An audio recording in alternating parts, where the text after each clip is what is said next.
सेठानी रहा करते थे। सेठानी प्रतिदिन भगवान विष्णु की पूजा अर्चना श्रद्धा भक्ति पूर्वक करती थी, लेकिन उसका पूजा करना उसके पति को बिल्कुल भी अच्छा नहीं लगता था। इसी वजह से एक दिन सेठ ने उसे घर से निकाल दिया। सेठानी घर से निकालने के बाद जंगल की तरफ निकल पड़ी।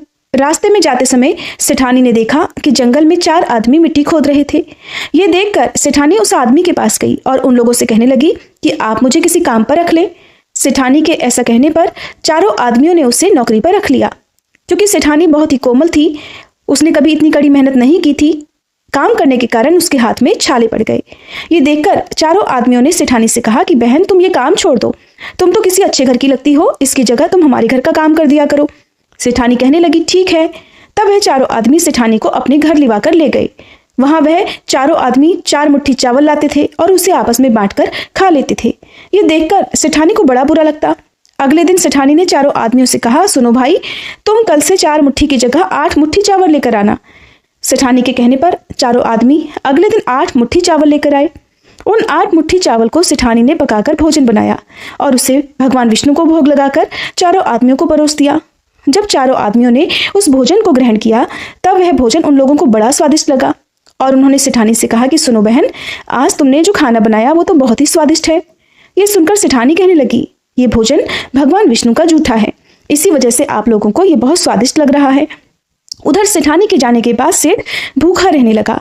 आसपास के लोग उसे देखकर ताना मारते थे कि ये आदमी तो सिर्फ अपनी पत्नी यानी सेठानी की वजह से ही भोजन किया करता था।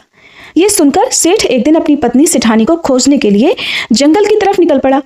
रास्ते में उसे वही 4 आदमी मिट्टी खोदते हुए दिखाई दिए। उसे देखकर सेठ ने कहा, सुनो भाई, क्या तुम मुझे अपने घर काम पर रख सकते हो? तब चारों आदमियों ने तरस खाकर उसे भी काम पर रख लिया।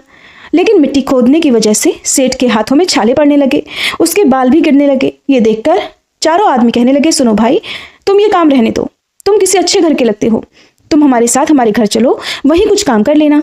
तब सेठ ने उन चारों की बात मान ली और वह उनके साथ उनके घर की तरफ चल पड़ा। घर पहुंचने के बाद सेठ ने सेठानी को देखते ही पहचान लिया, लेकिन सेठानी घूंघट में थी, इस वजह से वह अपने पति को नहीं पहचान पाई। हर दिन की तरह इस दिन भी सेठानी ने भोजन बनाकर भगवान विष्णु को भोग लगाकर सभी को भोजन परोस दिया। जैसे ही सेठानी सेठ को भोजन देने लगी, तभी भगवान विष्णु ने सेठानी का हाथ पकड़ लिया और कहा, ये तुम क्या कर रही हो? ये सुनकर सेठानी कहने लगी, मैं तो कुछ नहीं कर रही, मैं तो भोजन दे रही हूँ, लेकिन भगवान विष्णु ने इस समय मेरा हाथ पकड़ लिया है। तब चारों भाई सेठानी से कहने लगे कि बहन, हमें भी भगवान विष्णु के दर्शन कराओ। ऐसा कहने पर सेठानी भगवान विष्णु से हाथ जोड़कर अनुरोध करने लगी कि हे प्रभु, आप मेरी तरह इन्हें भी दर्शन दीजिए। तब भगवान विष्णु वहां तुरंत ही प्रकट हो गए। ये देखकर सेठ ने सेठानी से क्षमा मांगी और उसे अपने साथ घर चलने को कहा। तब चारों भाइयों ने अपनी बहन को बहुत सारा धन देकर विदा कर दिया।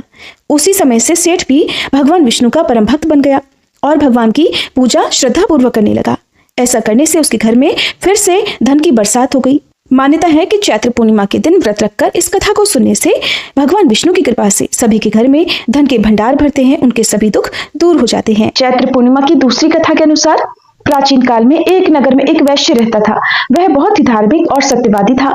उसकी पत्नी भी पतिव्रता और सुशील थी। वैश्य और उसकी पत्नी दोनों ही भगवान विष्णु के परम भक्त थे और हर पूर्णिमा को व्रत रखते थे। एक बार वैश्य ने अपनी पत्नी से कहा कि वह सत्यनारायण भगवान का व्रत और पूजन करना चाहता है। उसकी पत्नी ने सहमति दी और फिर दोनों ने विधि विधान से सत्यनारायण भगवान का व्रत रखा और उनकी पूजा की। व्रत के प्रभाव से वैश्य के घर में धन धान्य की वृद्धि होने लगी और उसका व्यापार भी खूब फलने फूलने लगा। वैश्य और उसकी पत्नी दोनों ही बड़े प्रसन्न थे और हर पूर्णिमा को श्रद्धा पूर्वक व्रत रखा करते थे। समय आने पर वैश्य की पत्नी गर्भवती हुई और उसने एक सुंदर कन्या को जन्म दिया। कन्या के जन्म से वैश्य और उसकी पत्नी की प्रसन्नता और भी बढ़ गई। उन्होंने अपनी कन्या का नाम कलावती रखा। धीरे धीरे कलावती बड़ी होने लगी और वह भी अपने माता पिता की तरह धार्मिक और सुशील थी। एक दिन कलावती ने अपनी माँ से पूछा, वह हर पूर्णिमा का व्रत क्यों रखती है? उसकी माँ ने उसे सत्यनारायण भगवान के व्रत की महिमा बताई। कलावती ने भी अपनी माँ की बात सुनकर सत्यनारायण भगवान का व्रत रखने का संकल्प लिया। जब कलावती बड़ी हुई तो उसका विवाह एक धनी और सुखी युवक के साथ हुआ। एक दिन कलावती अपने पति के साथ नाव में बैठकर कहीं जा रही थी कि रास्ते में उनकी नाव समुद्र में डूब गई और वे दोनों ही डूबने लगे। तब कलावती ने सच्चे मन से सत्यनारायण भगवान का स्मरण किया और उनसे अपनी रक्षा करने की प्रार्थना की। सत्यनारायण भगवान ने उनकी प्रार्थना सुन ली और उनकी नाव को बचा लिया। कलावती और उसका पति सकुशल किनारे पर आ गए।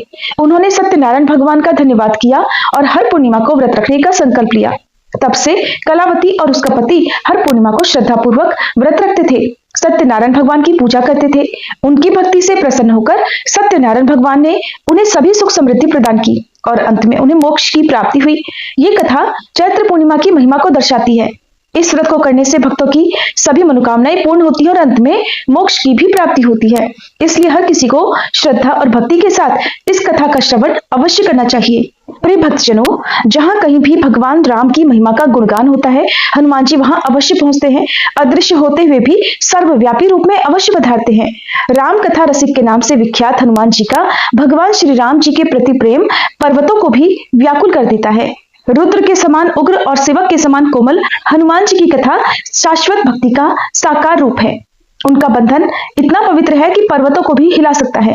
हनुमान जी शंकर जी के 11 रुद्र रूपों में से एक है। शक्ति में प्रचंड, फिर भी विनम्रता और भक्ति में अतुलनीय। वे महादेव की सामर्थ्य का साक्षात रूप हैं। आइए अब हम हनुमान जी की शाश्वत कथा का श्रवण करते हैं। एक प्राचीन कथा के अनुसार राजा दशरथ को अग्निदेव से खीर प्राप्त हुई थी, जिसे उन्होंने अपनी 3 रानियों में बांट दिया था। जब रानी कैकेयी खीर खा रही थी, तभी एक चील खीर को झपट्टा मारकर उड़ गई। उड़ते समय वह चील माता अंजना के आश्रम के ऊपर से गुजरी। उस समय माता अंजना ऊपर की ओर देख रही थी और संयोगवश वह खीर उनके मुंह में गिर गई।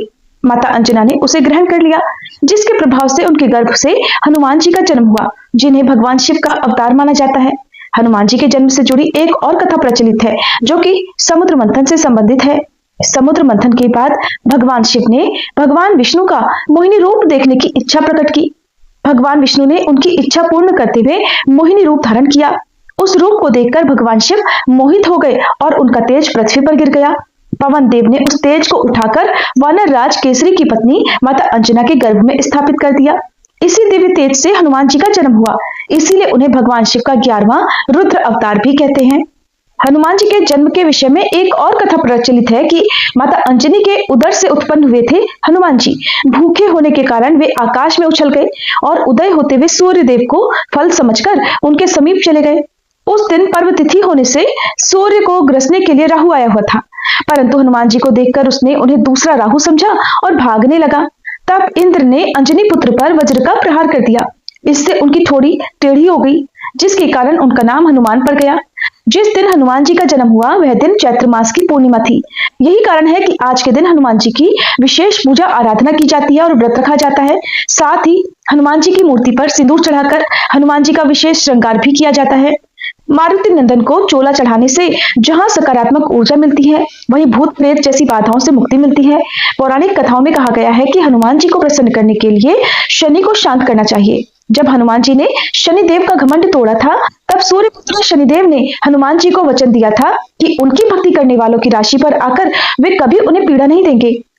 यही कारण है कि कन्या, तुला, वृश्चिक और ढैया शनि वाले तथा कर्क, मीन राशि के जातकों को हनुमान जयंती पर विशेष आराधना करनी चाहिए। हनुमान जी को अष्ट चिरंजीवियों में सम्मिलित माना जाता है, यानी वे अजर अमर देवता है। उन्होंने मृत्यु को प्राप्त नहीं किया और वे हर युग में वर्तमान रहते हैं। बजरंग बली की उपासना करने वाला भक्त कभी पराजित नहीं होता और हनुमान जी का जन्म सूर्योदय के समय बताया गया है, इसीलिए इसी काल में उनकी पूजा अर्चना और आरती करने का विधान है। शास्त्रों के अनुसार विद्वान कहते हैं कि सर्वप्रथम राम कथा हनुमान जी ने लिखी थी, वो भी एक चट्टान पर अपने नाखूनों से। और ये कथा वाल्मीकि जी की रामायण से भी पहले की लिखी गई थी और ये हनुमत रामायण के नाम से प्रसिद्ध है। और ये घटना तब की है जबकि भगवान श्री राम रावण पर विजय प्राप्त करने के बाद अयोध्या में राज करने लगते हैं और श्री हनुमान जी हिमालय पर चले जाते हैं।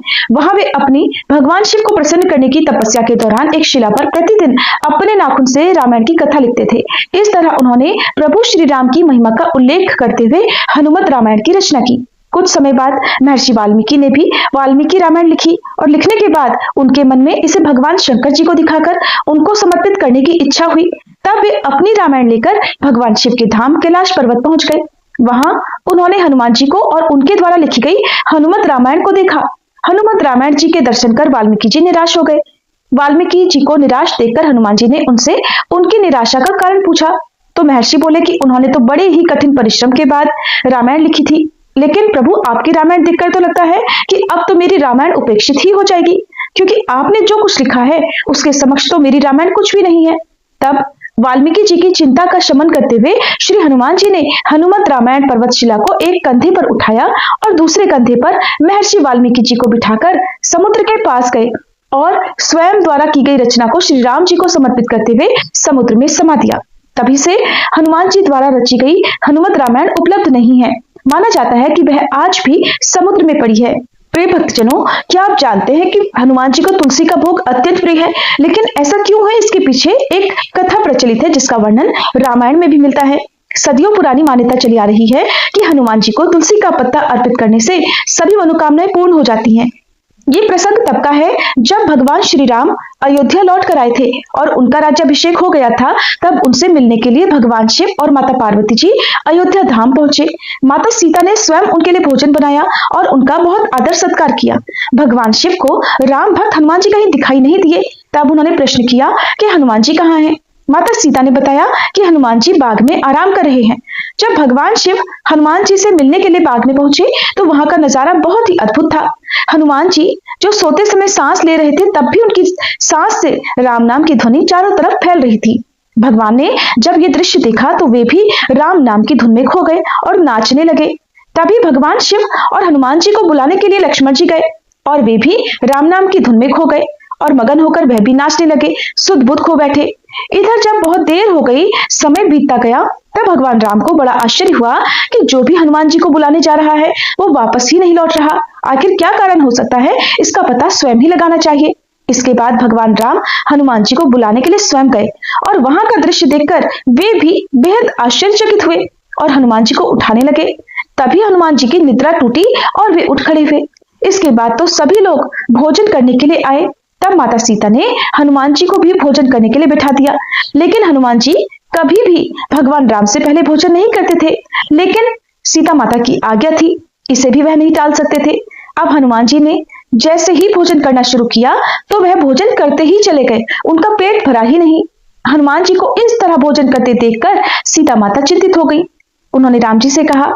तब भगवान राम ने देवी सीता जी से कहा कि तुम हनुमान जी के भोजन में तुलसी का पत्ता मिला दो।